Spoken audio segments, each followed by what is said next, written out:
et bienvenue dans ce nouveau numéro de Unboxing Design. Ça fait très longtemps qu'on n'en a pas fait et en 2026, on reprend les habitudes. Je vous rappelle le concept, on a 3 objets dans cette boîte et on reçoit un designer ou une designeuse de Pixelis ou de notre écosystème. Et aujourd'hui, on reçoit Léa. Bonjour Léa.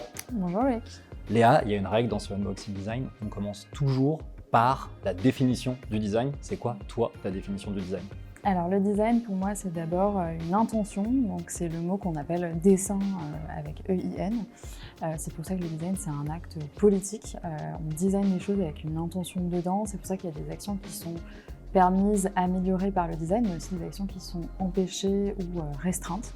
Et la deuxième dimension, pour moi, c'est cet acte de traduction que possède le design, le fait de traduire une complexité ou des éléments qui sont parfois intangibles, donc une organisation, une culture ou même parfois des futurs possibles. Merci Léa pour cette définition du design. Du coup, très impatient de savoir ce que tu nous as sélectionné comme objet. Le premier, je te laisse le prendre. Le premier objet, c'est une bouteille qui est assez imposante, lourde, qui traduit en fait tout un imaginaire qu'on a notamment dans le domaine du luxe. Le fait qu'on associe à un packaging ou à un objet comme ça de la valeur parce qu'il a du poids. Donc c'est aussi un imaginaire qu'on retrouve dans la cosmétique. Plus l'objet, la crème que je possède est lourde en main, plus elle va être perçue comme précieuse ou premium. Oui, c'est vraiment la phrase qu'on a dans l'imaginaire collectif, heavy is quality. Et concrètement, Toi, dans ton travail, comment est-ce que tu sensibilises ou tu agis là-dessus ? En fait, on agit là-dessus puisque la tension qu'on a, c'est que dans un monde où on a cette contrainte des limites planétaires, on a ce sujet de l'allègement du packaging qui est vraiment clé pour les marques. Or, aujourd'hui, elle est vécue comme une contrainte par les équipes parce qu'on a l'impression qu'on va se distancier de cette expérience de préciosité, qu'on va se distancier potentiellement d'un ADN de marque. Et donc nous, ce qu'on cherche à faire, c'est accompagner les équipes pour changer un peu de regard sur ce sujet-là en essayant de comprendre la légèreté comme une opportunité d'innovation et aussi comme un nouveau code de désirabilité. Je te laisse prendre le second objet. Oui. Donc, le deuxième objet, c'est une boussole qui traduit un petit peu le questionnement autour de comment rendre mon site de production, mon usine, plus résiliente face au choc systémique de demain. Donc choc économique, choc climatique, choc aussi humain.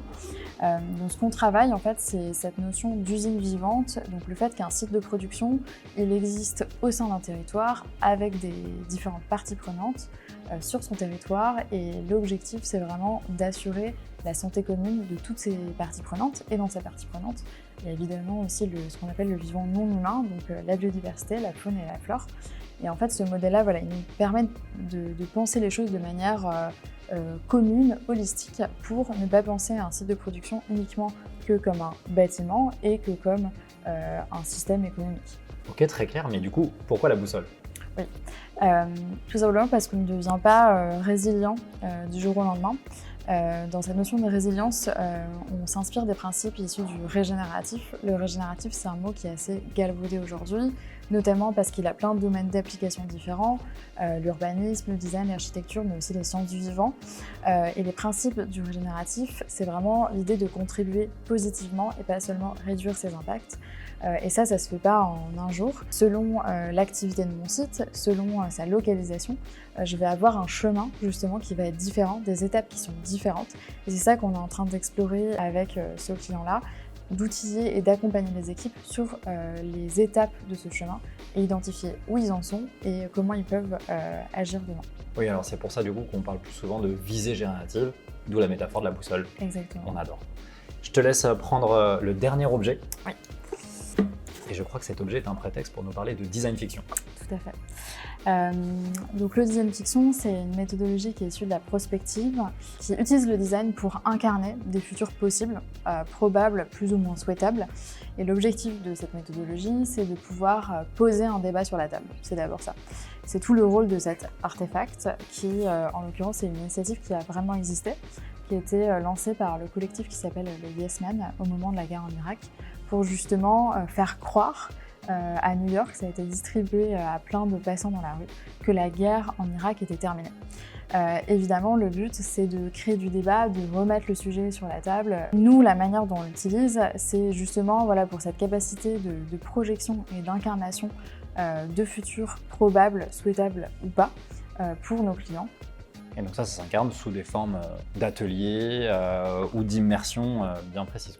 Voilà, c'est ça. Donc ensuite, on va créer des cadres qui permettent de se projeter dans le futur. Donc on crée soit des artefacts, soit des ateliers immersifs où on va se projeter dans le futur possible. Et tout ça nous permet ensuite d'être capable de se poser des questions qu'on ne s'était pas posées auparavant, être capable aussi de penser au niveau de la stratégie comment on intègre tous les sujets qui émergent dans ce futur-là. Et souvent, évidemment, ce qui revient, c'est la question des limites planétaires, de la raréfaction des ressources et de comment mon business et comment mon activité, elle reste viable dans ce monde-là. Très intéressant, Léa. Merci de nous avoir partagé ta vision du design qui est presque sociologique finalement. Et on se retrouve très bientôt pour un nouvel épisode de Unboxing Design.